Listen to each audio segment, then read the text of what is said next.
Welcome to the 2021 Ohioana Book Festival. I'm Becky Kraemer, Publicity Director of Tin House, and I'm pleased to welcome you to the Spotlight on Tin House Authors panel. Before we begin, we'd like to thank our festival sponsors and partners, all of whom you can find listed on the Ohioana website. And thanks to our official bookseller, the Book Loft of German Village. You can get copies of all the books featured at the festival by going online to bookloft.com. And now I'm pleased to welcome our authors. Eman Quotah, author of the novel Bride of the Sea, which Tin House published earlier this year. Jeannie Vanasco, author of the memoir Things We Didn't Talk About When I Was a Girl, published by Tin House in 2019. And Elissa Washuta, author of the essay collection White Magic, which is forthcoming from Tin House on Tuesday.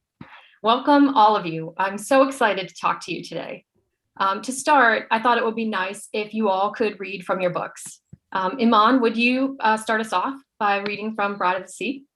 Sure, happy to do that. Bride of the Sea is about two Saudis who come to Cleveland, Ohio in the early 1970s to study. And this passage is early on in their time in Ohio. Neither of them knew how to cook, so they'd spent a month's rent on phone calls to their mothers. To measure the rice, they'd need a jam jar, his mother had said.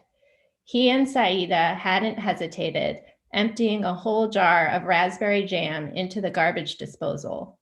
Saida bent her ear to the phone, pulling the cord across the living room so she could relay their mother's recipes to Munir in their kitchen, which was not much bigger than a bathroom.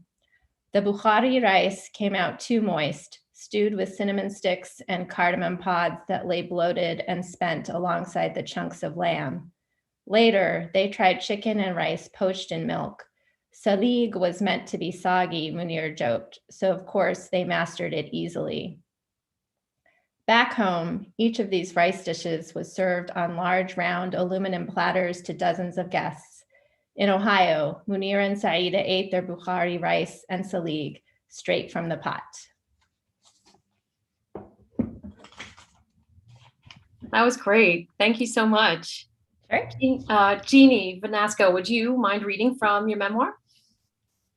Sure. And just a heads up, content warning, my book's about sexual assault. The premise is I reach out to the person who sexually assaulted me when we were 19 years old. So I understand if anyone wants to check out when I read from this, but it's from the very beginning. All right. Early evening, we were in your car at the end of your block at a stop sign. The streets were empty. My window was open because I hated closed windows, probably because I thought my "why drive if you can't feel the wind" attitude made me profound. We were 16. I just needed to leave my house, you said. With a few classmates, we've been cramming for an exam about waves and optics and contemplating why our accomplished physics teacher taught at our poorly ranked public high school. Cost of living, witness protection. He actually likes Sandusky. When we left, our classmates were writing formulas on their wrists with fine point markers. Let's drive until we hit civilization, I said. You stared straight ahead at something, it seemed, that couldn't be seen. Somewhere with a bookstore, I said, like a real bookstore, one with a poetry section that's more than one shelf. You squeezed the steering wheel and suddenly your pale knuckles looked cartoonish, like a badly rendered on-shaded drawing of knuckles. I barely glanced at your face. I sensed you were resisting tears. You told me I was important to you. I told you I knew that, and you said, "No, really, you're the only one who understands me." You turned, looked at me, then quickly looked away. I had never seen you cry before. I hadn't seen many teenage boys cry, but I didn't say that. I know you understand this, you said. I just get so lonely. This is probably my favorite memory of us. I know you're sad now, I said, but I promise this will be a happy memory someday. Us at this perfectly straight stop sign. You nodded, and I wonder if I explained my observation or if my observation was insightful enough to imply its metaphoric meaning, as in, let's notice when things are right. The memory stops there. If you were critiquing this, you might say, "Come on, Jeannie, it's a little too perfect, don't you think?" the memory stopping at a stop sign. Wow, that was great. Thank you so much. Elissa, would you mind reading from White Magic? Sure, thank you. I'm going to read just a couple sections from an essay called The Spirit Corridor. Crying Room Door. I liked church because of the mysteries, joyful, sorrowful, glorious. I liked that my dad called one of God's three persons the Holy Ghost, like a character in a book of scary stories. In Catholic school, I learned that some supernatural truths could not be accessed through human reason. I took this to mean that God kept secrets like I did. My secrets were that I wanted to kiss the Ninja Turtles. I had a twin brother nobody could see, and I peed in the closet. God's secrets were about other worlds. In the New Testament, though, mysterion doesn't mean mystery, something impossible or difficult to understand. It refers to what is mystical, with a spiritual meaning inaccessible without initiation. The priests said we could never understand how God impregnated Mary, how Jesus rose from the dead, or how Mary was pulled to heaven. But I was instructed in assumption before gravity, resurrection before biological death, and immaculate conception before reproduction. The problem with mystery is that I have always understood completely. I never fully cultivated a sense of reason in which what's called supernatural could be anything but natural. The church was dark, built from wood beams and black pillars. Off to the side in the crying room, there was a statue of the Virgin. I wanted to be secreted inside with her. I cried through masses, hoping Mom would take Nate and me to that hiding place so I could watch that porcelain woman in case she might weep with me. I'll stop there. Thank you. That was wonderful. Thank you. I want to encourage anybody who's watching as we have our discussion. If you have questions for any of the authors, please put them in the Q&A. And at the end, toward the end of the discussion, we'll certainly take any questions that you have. As we were just chatting before the panel started, and I said, I love all of these books so much. I would love to hear from each of you what your inspiration was for writing them. Elissa, maybe you could start. Sure. I was working on this book for so long with no real sense of inspiration, just trying to write a second book and trying to write something big and important. And I was not inspired. Finally, in 2017, I had a collection of, various pieces of things that were sort of, associated loosely, but not very clearly part of the same collection. And then in 2017, I just started writing about my ex-boyfriend who I couldn't get over. And that was all that was really on my mind for a while. This, infatuation that I was a little bit embarrassed about, but couldn't get past. And finally, I just decided, I think this is what I have to write about because nothing else is working. And I just followed that until I had hundreds of pages. Wow. Jeannie, how about you? What was the inspiration for writing your book? I guess it probably came about when I was on tour for my first book in October of 2017. And it was around then that the Me Too hashtag really seemed to take off with, breaking the story about Harvey Weinstein. And then there were all of these, powerful men who were getting in trouble for sexual assault. And I found myself getting asked the question quite often at my readings about a particular passage in The Glass Eye. It's just a page, and it's a scene where one of my close friends from high school sexually assaults me, and then it moves on because the first book was a book for my dad and about my dad and my dad's death, and I didn't want that to derail the book overall, but I kept getting asked about this scene, and I got to thinking about how frustrated I was that this thing happened that I felt like I couldn't write about in one work because it would derail everything. And I thought, well, what would it mean to just lean into it and to focus on it and reflect on it?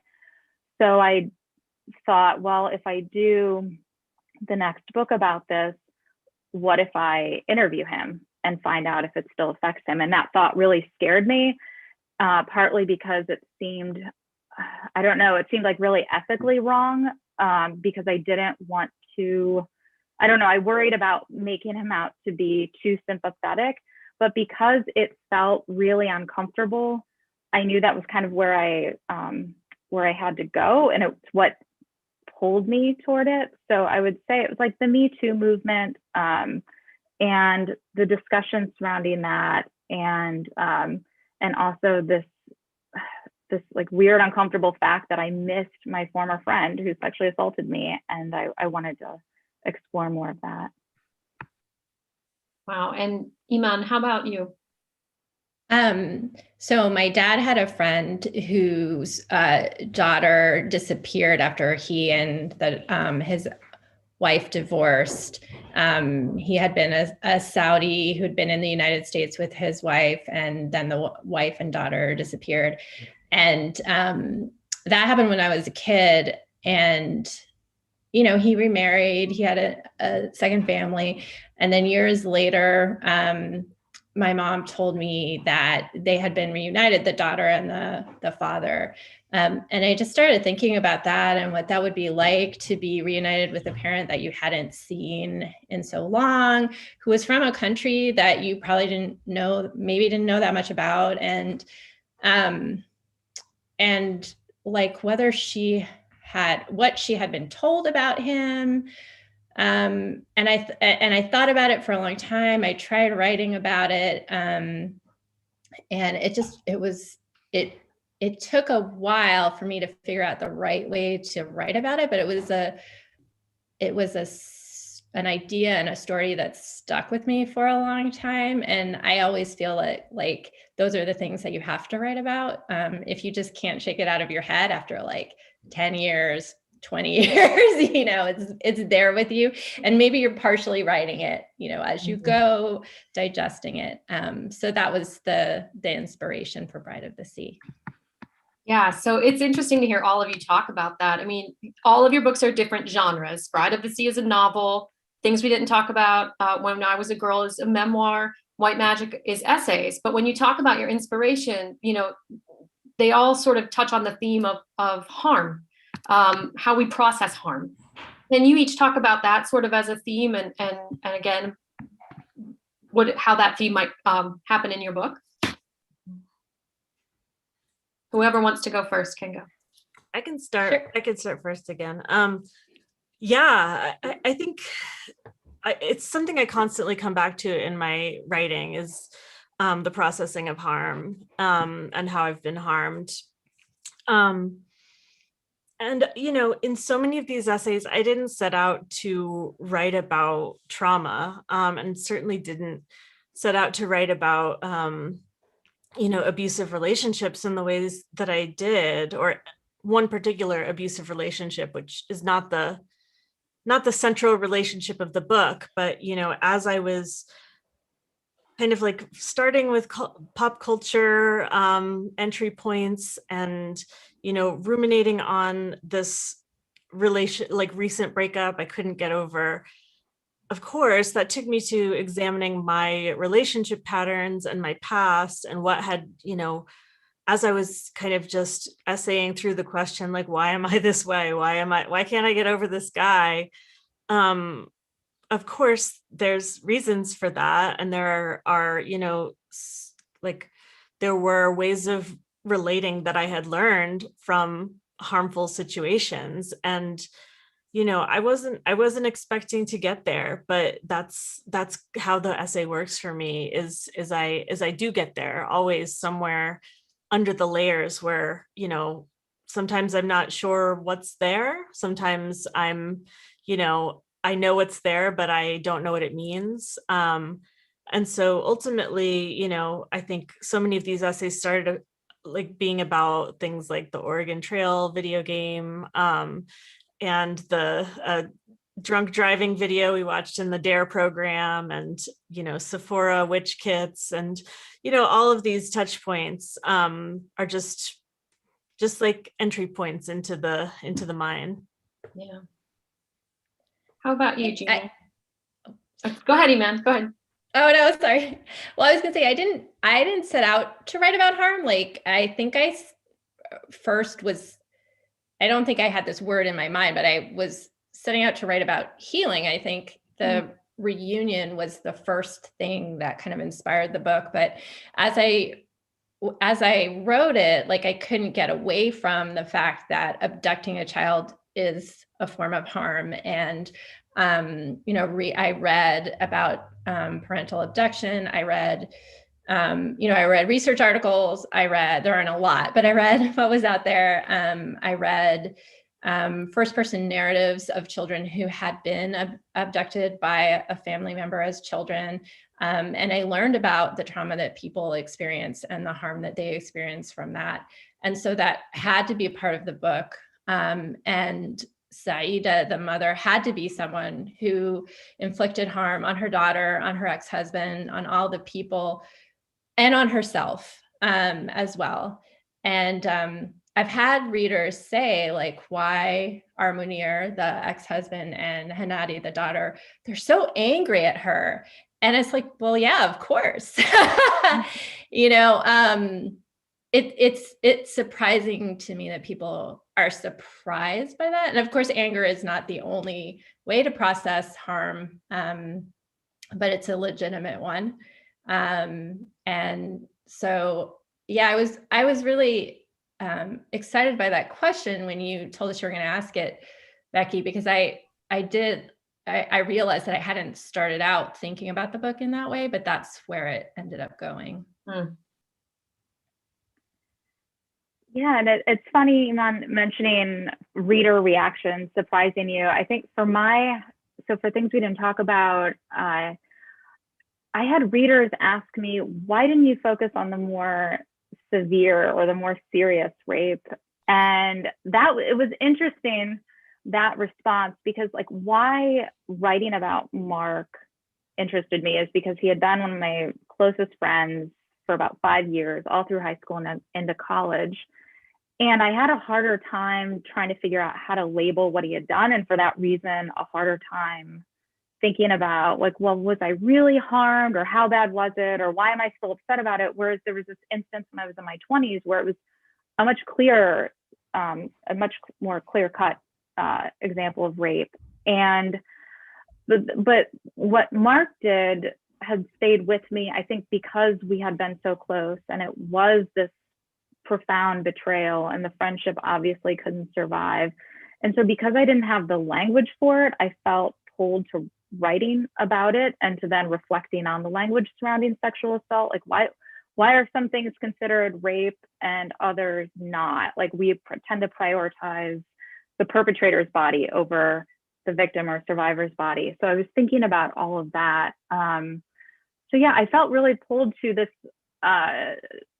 subject, but it was surprising to me sort of surprising to me when readers had asked, well, why didn't you contact the other guy? But with Mark, there was just so much more nuance. And as a writer, I like to lean into where I feel conflicted, or I have my thoughts and feelings don't align with how I, think that they should be. Yeah, that makes total sense. And it actually sets up my next question perfectly, which is, in your book in particular, you talk about the desire to explore, quote, a good person who does something bad. I mean, there's obviously relative degrees of a good person who does something bad. And I think each of your books goes various degrees of that. But can you each talk a little bit about exploring that, and maybe what it taught you about, what you ended up writing about in the book in general?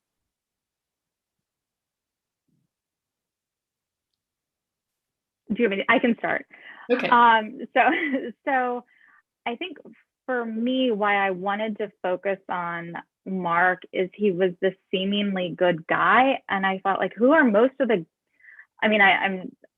I know that not only men commit sexual assault, but statistically, it's primarily men. And so I thought, well, the dominant narratives I'm seeing are these men who are rich and powerful, or they're portrayed as monstrous in the news, and I'm like, that's not the majority of the perpetrators, and that makes it even harder to come forward. And when I think about the conversations I had with a lot of my students who come to tell me about being sexually assaulted and they want to write about it, but they feel conflicted because usually their abuser is a boyfriend or a friend, and it's someone they don't know, they don't feel like they can be really angry, or they feel weird being or uncomfortable being angry. So for me, it was really important to write about a seemingly good person, someone you wouldn't expect, someone people might be surprised to find out had done something like this. Yeah. I've had people ask me about writing an unlikable character in the character of Saida, who is the mother who abducts her child. And I think that's such a weird word to use. I know there's lots of debates about unlikable characters because I don't necessarily think of her as unlikable. I mean, I don't think I spent a lot of time trying to make her likable, but there are people in the book who like her. And yeah, I mean, I think and I think people also are like, well, why did she do it? Why don't you tell us why she did it? And I feel like, connected to this idea of good people doing bad things is like, there's not always or often a why. I think that there are some answers to the why in the book, but those aren't good enough for some readers, and they want some bigger reason. I think we've been trained by some of our pop culture media to think that it has to be something that happened in their childhood that led them to do this. And I think a lot of times in life, people do bad things to us, we do bad things to other people, and we don't really know why.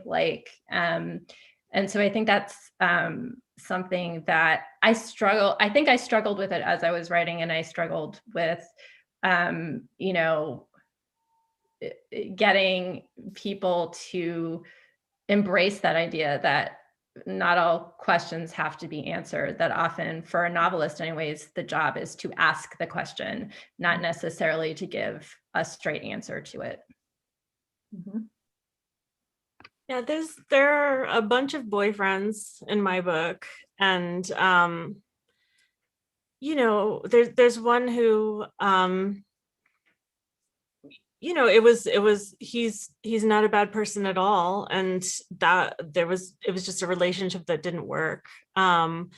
There's the kind of dominant relationship in the book, the one that the book is most concerned with, was with someone who is not in any way abusive, I don't think.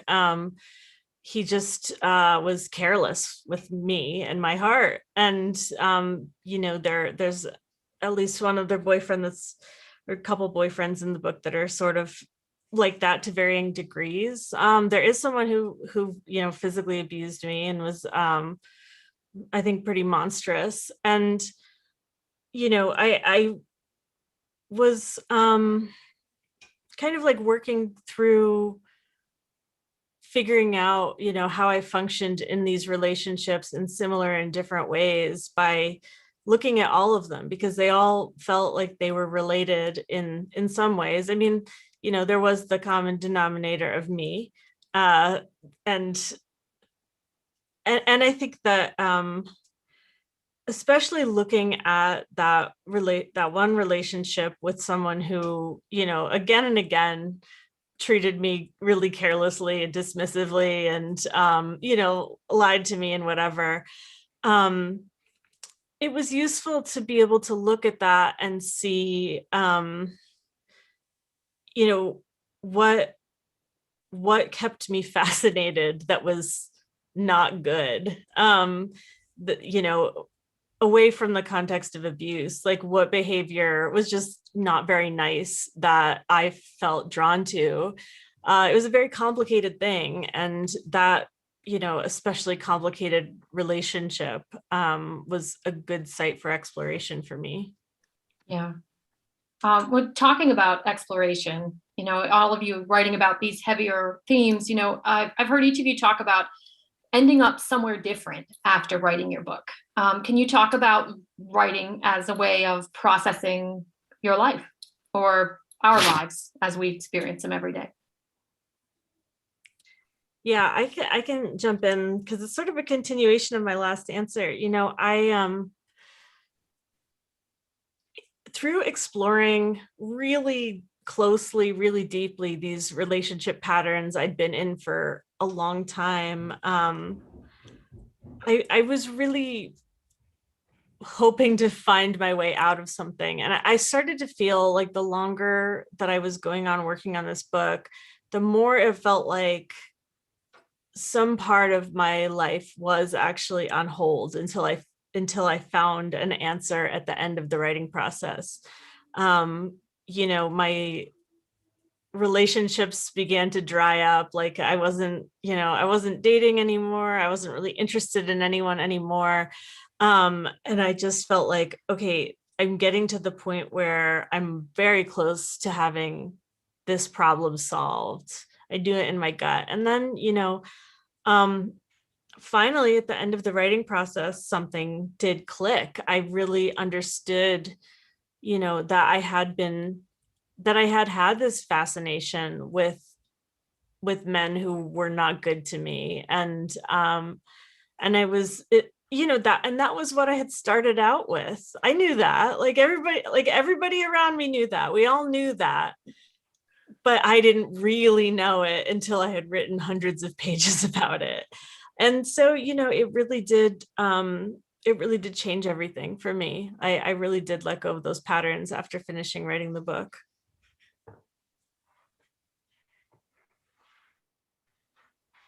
I think I literally ended somewhere different than I thought I was going to, because when I first finished the book, it ended in a different place than it does now.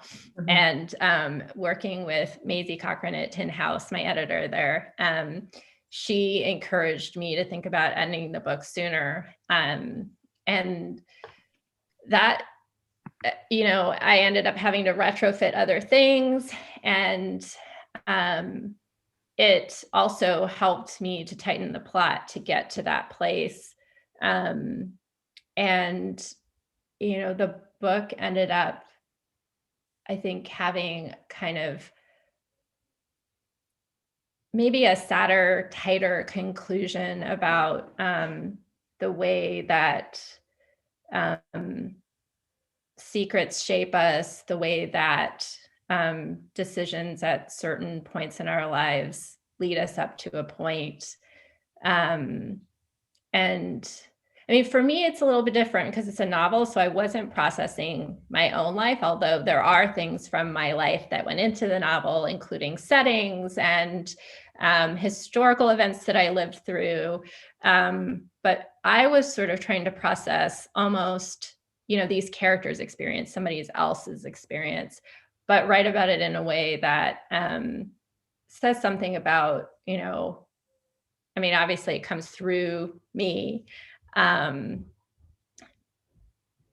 I think I don't think I knew where I was starting exactly. I mean, I did say earlier that I started, I think, leaning towards writing about healing, and in the end, the book is about both harm and healing. I think I made different choices about where to start the book and where to end the book, but I don't think I had a sense of exactly where I was going. I'm not really a plotter. I just knew I wanted to write about this family. Mm-hmm.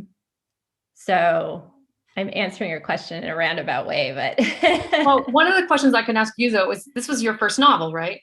So yeah. Did you end up somewhere, just finishing a novel? Sometimes everybody says they want to write one, but you finished it. Did you find it just turned out differently than you thought it would? I guess that's one way of thinking, but were you in a different place afterward? Yeah. Probably, but I think I didn't know how it was going to turn out. And so, yeah, for me, writing a novel is really about discovery. Right now, I'm trying to write another book. Bride was actually not the first novel that I wrote. I wrote one that is still in manuscript form. Okay. But I'm writing another novel now. And I do feel like having written those two manuscripts before gives me a more sense of my process. And this one I'm trying to plot, but I still think that, I'm going to plot it and then it'll probably end up going somewhere different. In the end. And Jeannie, this is your second memoir. How about you for writing? Is it a way of processing life? How are things different maybe after the second memoir than the first one? Yeah, the first one, I didn't really want it to end. I remember I was at a party after finishing it, and apparently I was looking very, very sad. Somebody said, "What's wrong with Jeannie?" And I heard someone else say, like, well, she finished her book. I'm like, shouldn't she be happy? But it was like finishing a book. There's a way in which when I'm writing, I feel so much more alive. And the first book was for my dad, and I think it was really a way of spending like this deathbed promise to him, though I doubt he even heard me say the promise. He was in and out of it. But it was just this way of like staying close to him and thinking about him and reconstructing these scenes. The second book, I just wanted to be in and out because I didn't want to spend too much time with all of it. But what the second book, in terms of processing life, I mean, in many ways, it was written in real time, where I'm not reflecting, sure, the sexual assault happened when we were 19, but I'm sorting through it and interviewing him and in real time. And part of the structure of the book is, there are these interview transcripts where he consented to be interviewed on the record for the book. He knew what I was doing. I was very transparent. And I'm listening to the recordings in order to do the transcripts and hearing myself be so accommodating. And so for me, like, the idea of the performance of gender became very much like less of a concept and more of a reality, where I could hear myself being so much more accommodating to him and trying to make him feel better when he's telling me he's sorry. And I'm very quick to say, oh, no, don't worry about it. Like, I'm okay.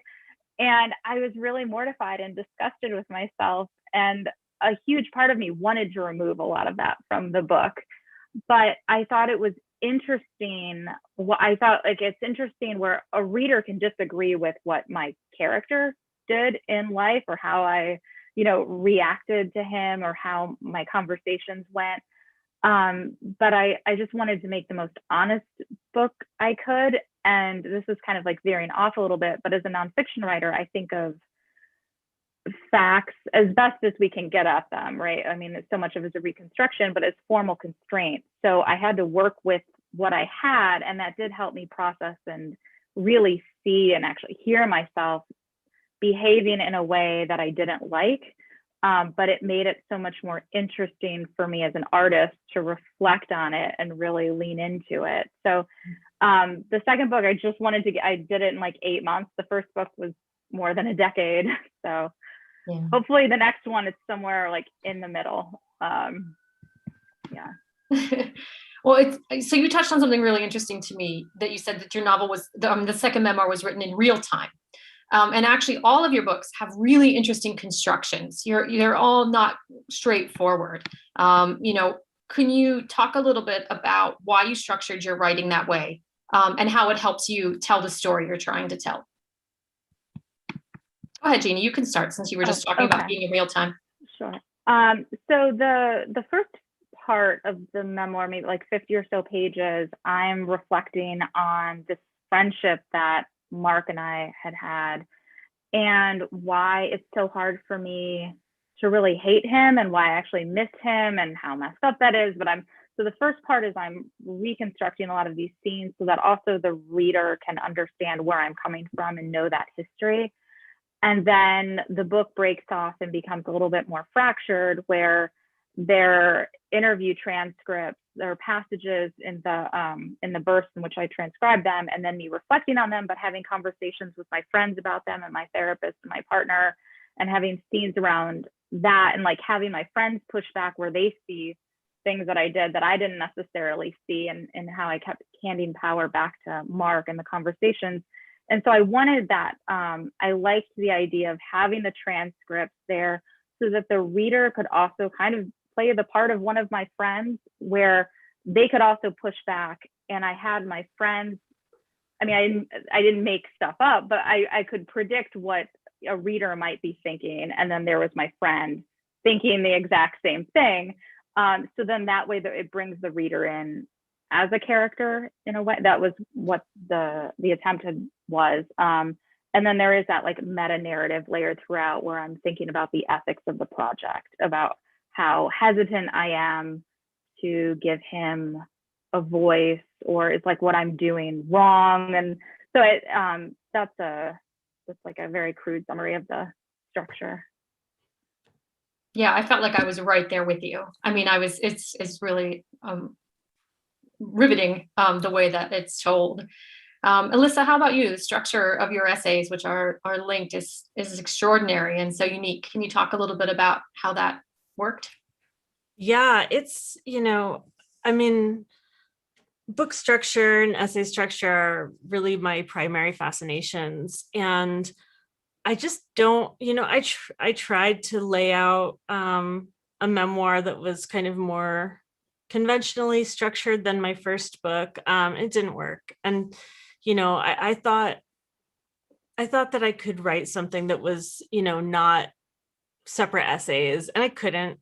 And I realized like this is the form that I like and I'm comfortable in as a writer. I like writing these disparate essays and just seeing how they come together fairly late in the process, which is terrifying. I mean, it's there's no guarantee that anything is going to come together.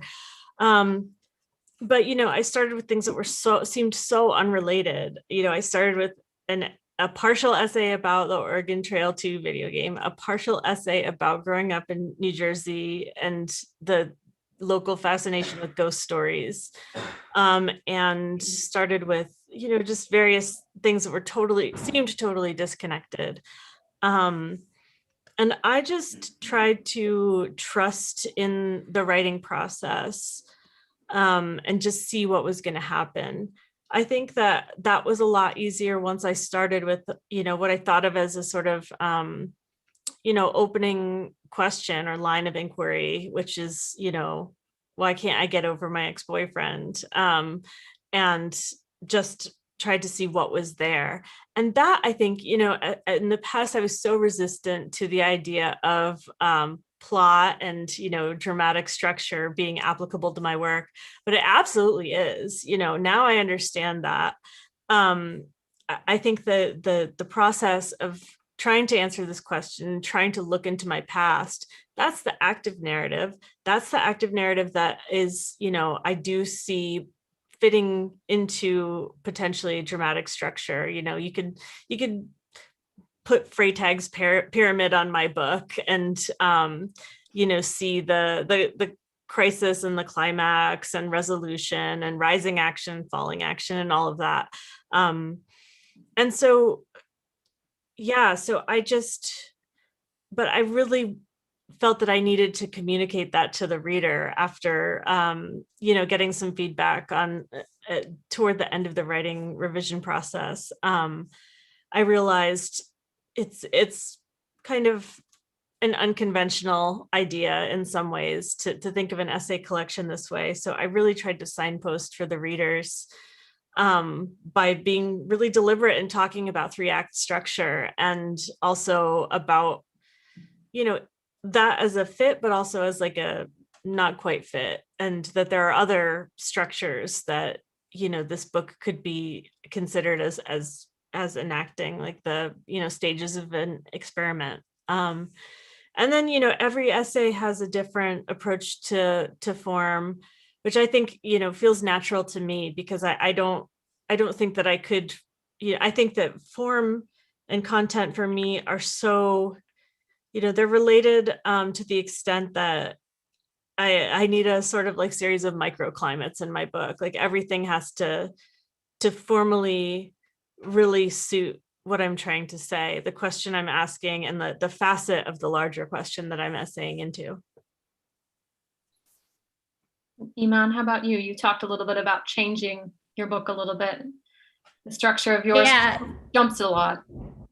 Yeah, Elissa, I love that you say you're obsessed with structure and you resisted plot, because I think that was me too. And I always start out a book with a structure in mind, and then I end up being like, well, the structure that I needed to write this book might not be the structure that people need to read it.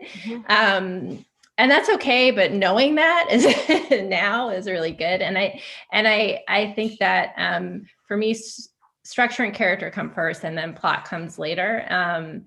And I didn't think that I could plot a novel, but I actually did. So I think now I'm working backwards into how do you get to the plot from the structure. But anyways, with this book, I started out thinking that I wanted to show the ripple effects of the abduction through the years and through the family and friends. And so, the book goes through time and kind of jumps through time. But then originally, each section, almost every section was from a different character's point of view. And eventually I cut it back to just the three main characters' points of views. I think what was helpful about writing it that way, though, was that I really got to know all the characters really well and was able to kind of incorporate some of their stories into the stories of the point of view characters. So, when Munir's mom goes to a wedding looking for a wife for him, like that originally was from her point of view. But I had everything, and then she tells him about it. I think, the moving through time is, I liked, Jeannie, your opening reading about the memory stopping at the stop sign. And I think that the structure of my book is about where does memory stop and start? Where does narrative stop and start? Like, what are the things that we need to know, and the times that we can jump over? It's possible that I jumped over something important, but as the novelist, I get to decide what are the important things. So yeah, I think structure is really fascinating. I'm trying to put my finger on exactly why, but I think when you have such a big palette, and you have, as a long form writer, you have like 300 pages to fill, right? You need to give yourself signposts, I think, and you need to give the readers signposts as well. And that's, I think, one of the things, both of you, Jeannie and Elissa, the way you talked about how your structure helps the reader get through the story with you. I think that's really important. Yeah. Well, I will say that it worked for me with your novel, because I remember when I first read it, I felt like I was living your characters' memories. It functioned like memory to me. Because you don't have a linear memory, you jump around, and that's really what it did feel like that to me. And it was really fascinating, and it did add to the tension in your novel. So that's wonderful. I want to encourage everybody who's watching, please drop your questions in the Q&A. We only have a few more minutes, but I would love to ask these wonderful authors any questions that you might have for them. I have a bazillion questions, but I would love to offer your questions as well. So please write them down. We talked a little bit about process, and you were just talking there about the formalities of writing. Do you have any advice for aspiring writers in your genre? I can jump in. Yeah, go ahead, Jeannie. Okay. I would say read poetry, actually. Poetry is one of my first loves. I still read it every day. I think poetry is exceptionally useful to memoirists because of how, in my opinion, how my favorite poems move. I don't want to say a good poem, because there are always exceptions, but there's this associative logic that happens in a lot of poetry. There are image patterns. It's not so much, poems tend not to be focused so much on event, but on experience. And I think as a memoirist, I'm usually considering how thinking functions as plot, or how the associative leaps, the thinking is the plot for me, because that's how you're making meaning out of the events. Some memoirs can work chronologically, but I'm really interested in the ones that don't, and that the chronology occurs according to how the writer is thinking through something, and so it tends to be more elliptical. So a lot of my favorite poetry tends to be that way. So I'd say read poetry. And I think it's useful for any writer. My advice is read anything, but I think my main advice is to read very broadly within the genre, within the genre of creative nonfiction, and get recommendations from people, talk to your librarian and, see what they can recommend to you.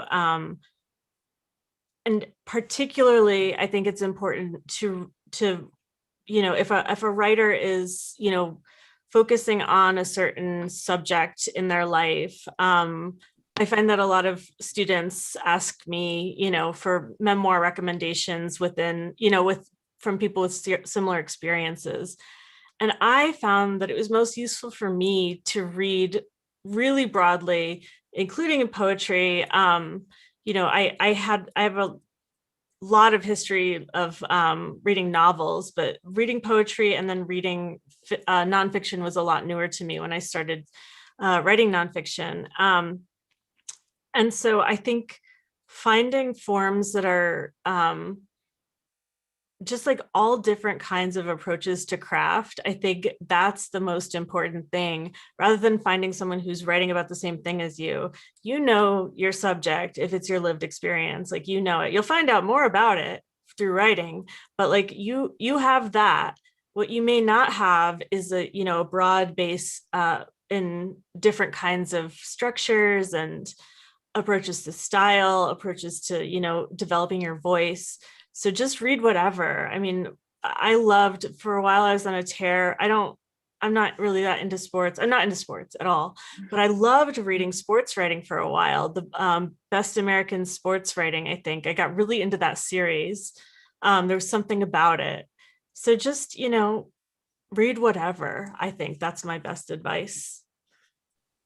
There's something about someone who can make something we're not interested in interesting to us, right? Like, yeah. I think my advice to aspiring novelists is just write it. Somebody told me that like a long time ago, and I didn't listen to them. I don't know why, because I wanted to write it, but just write it, just sit down and write it. I think my other piece of advice is figure out early on the best way for you to get feedback, because I think I spent too much time in workshops trying to workshop novel chapters, and that's just not the way for me anyways to do it. I had to like write it, be with it by myself, and then get feedback from people who knew how to, actual editors, not people in a workshop who had never written a novel before. And so I think there's a lot of talk right now about improving the way that we educate writers to write. But I think you don't even need that. You just need to sit down and write it and then figure out how to get feedback on it. There's a lot of feedback I wish I had listened to earlier, but I think there's also a learning curve in terms of figuring out how much do you stick to your guns? How much do I stick to the structure of, I want all these different voices versus my friend who read an early version of the novel said, wow, I loved it before, but it's even better now, and I wish I had been able to see that sooner. But just write it. Yeah, just write it. So I'm going to ask you one more question, then we'll take questions. And this is an important one because we're at the Ohioana Book Festival. Each of you has lived in Ohio or was born here, and Ohio is in all of your books. Can you talk about where you're from, where you were born in Ohio, or where you live in Ohio now, and how each of that factors into your narrative?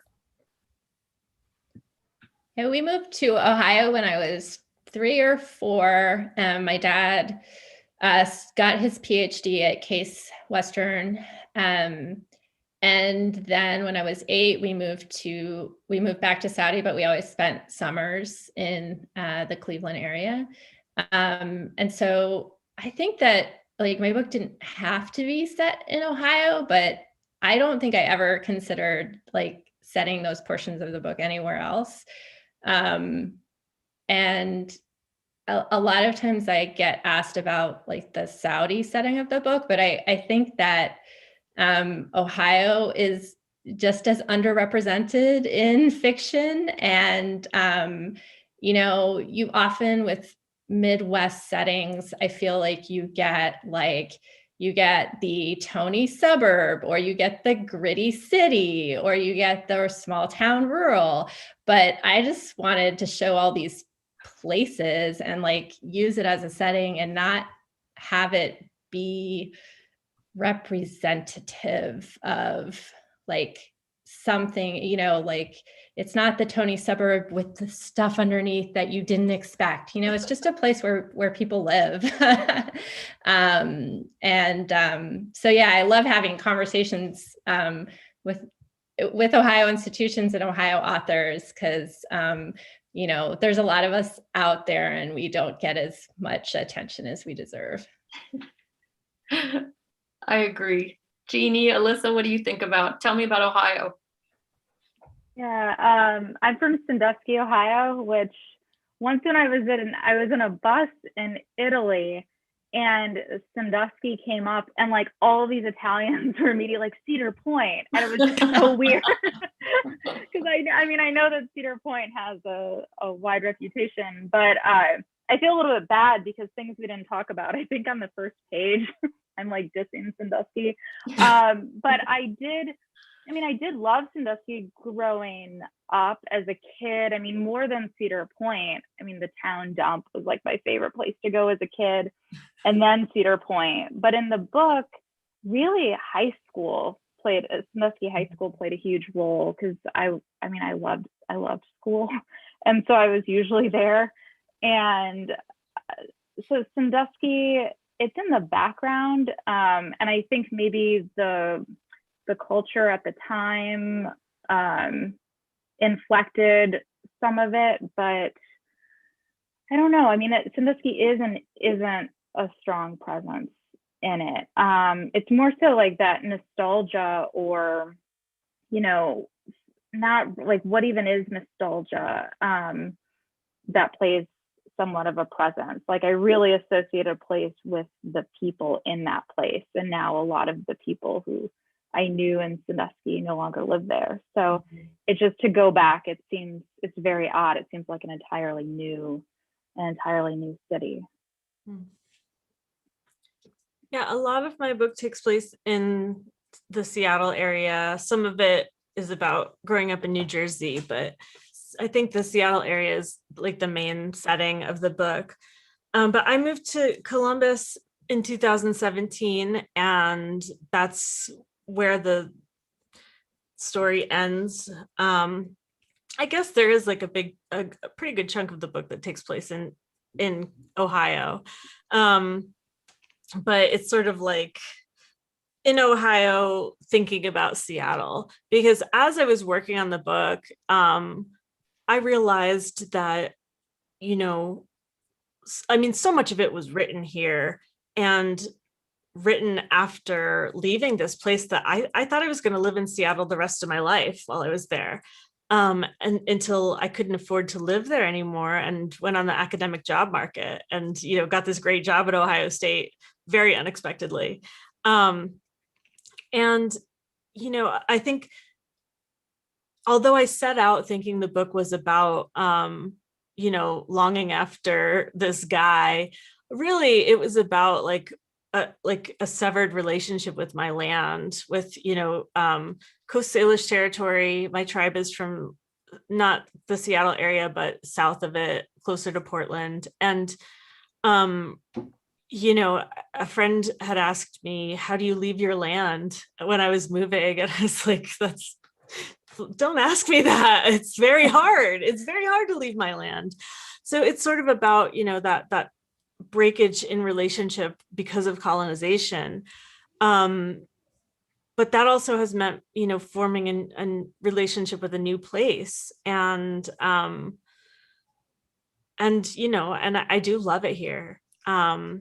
It is very different from anywhere I've lived. And, a big part of that is like the natural world. Just the climate is very different here. The plants are different. I don't know anything about any of these plants. I don't understand why there's poison ivy all over my yard. I'm constantly looking stuff up, and it feels very much like, forming a new relationship.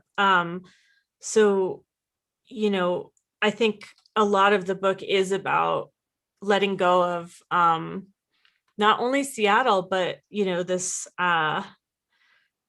like fake image of Seattle that I had for the 10 years I lived there. I had it before I got there. I had it after I left. I had it while I lived there. It was really this imaginary fantasy place, like still looking for the grunge era or something like that. And Ohio felt very real. And I finally, and that may have been why it was so hard to accept, the like profound humidity and the heat and the snow and, all of these things, a snake in my basement, like these were all like very real things. And that was what I learned to accept in Ohio. Yeah. Reality.